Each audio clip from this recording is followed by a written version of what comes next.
OK, let's bring in Youcef Bouandel. He's Professor of Political Science and International Relations at Qatar University.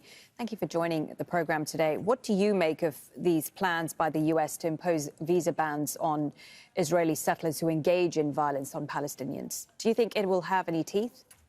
Well, I think it's a first step in the right direction. Over the last week or so, we have seen a shift in US position from giving the Israelis the green light to do whatever they want.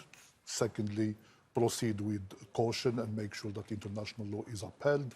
And now we saw a third step in that direction, prosecute the declining visas to settlers who engage in criminal activities against the Palestinians.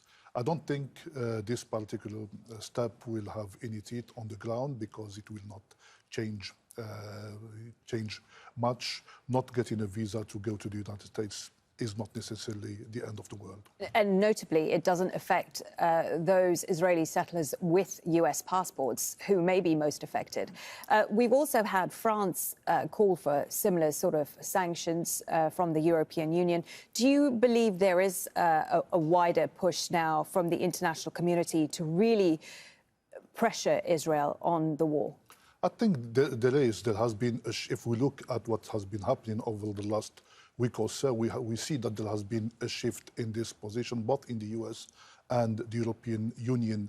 They are turning up the heat on Israel at the moment, but Israel... What could they actually do that would really hurt Israel?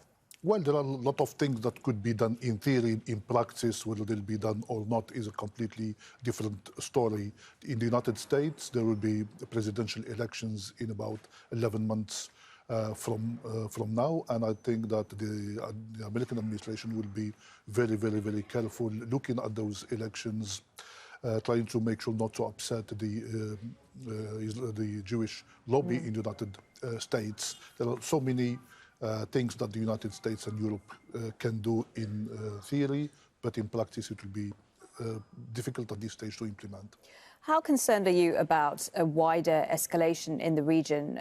We've had Iran-backed Houthi rebels in Yemen just over the weekend striking commercial vessels in the Red Sea. We've also seen more escalation on the Lebanon-Israel border. Is this just both sides, showing what they're capable of, or is it something much more serious? Well, I do not think that will be an escalation or in the region.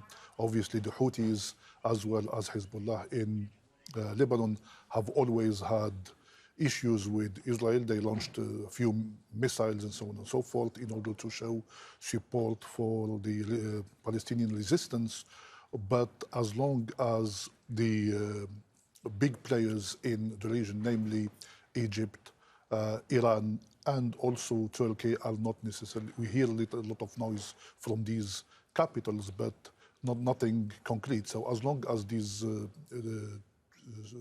regional powers are keeping quiet, I do not think it will escalate.